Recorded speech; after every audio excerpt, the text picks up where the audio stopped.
मंदिर का दरवाजा अपने आप खुल जाता है और बाहर की ठंडी हवा मंदिर में प्रवेश करती है और चारों दोस्त कुछ राहत महसूस करते हैं।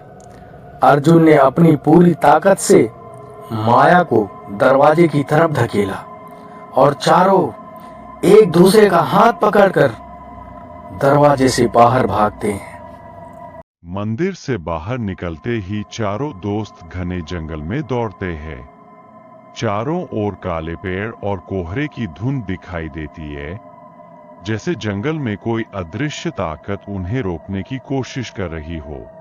अर्जुन का चेहरा चिंतित और थका हुआ दिखता है। वह बार बार पीछे मुड़कर देखता है, जैसे कोई उनका पीछा कर रहा हो।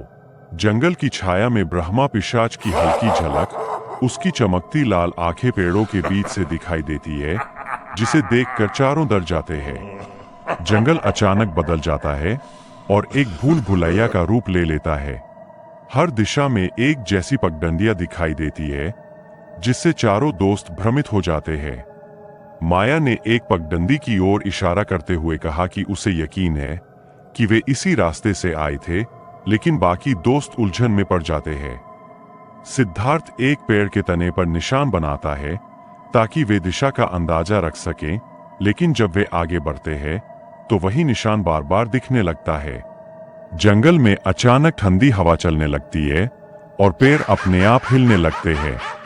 पत्तों के बीच से किसी की हल्की हंसी सुनाई देती है। राज की आंखें डर से चौड़ी हो जाती है और वह अपने साथियों को चुप रहने का इशारा करता है। पीछे की ओर कुछ हलचल होती है, जैसे कोई छाया उनके पास आ रही हो। अर्जुन ने अपनी टॉर्च से झाड़ी की ओर रोशनी डाली, लेकिन वहां कुछ भी नहीं दिखता। उसके चेहरे पर उलझन और घबराहट स्पष्ट दिखाई देती है। माया और सिद्धार्थ ने हाथ पकड़कर दौड़ना शुरू किया, जबकि अर्जुन और राज उनकी पीछे से पीछा करते हैं। वे सभी एक दिशा में भागने की कोशिश कर रहे हैं, लेकिन ऐसा लगता है कि वे बार बार वही लौट रहे हैं।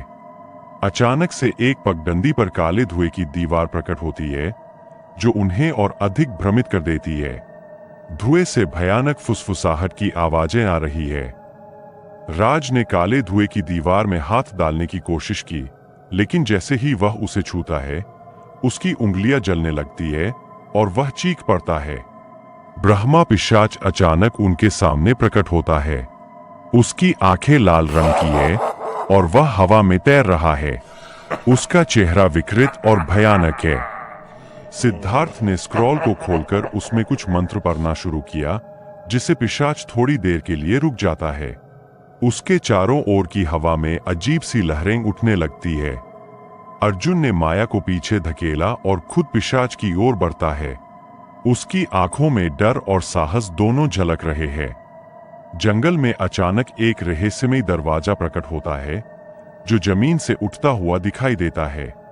दरवाजे पर रहस्यमय प्रतीक और संकेत खुदे हुए हैं। तो क्या राज, माया, अर्जुन और सिद्धार्थ इस रहस्यमय दरवाजे से बाहर निकल पाएंगे, या चारों ब्रह्मा पिशाच के जाल में हमेशा के लिए फंस चुके हैं? जानने के देखिए इस रहस्यमय कहानी का अगला भाग।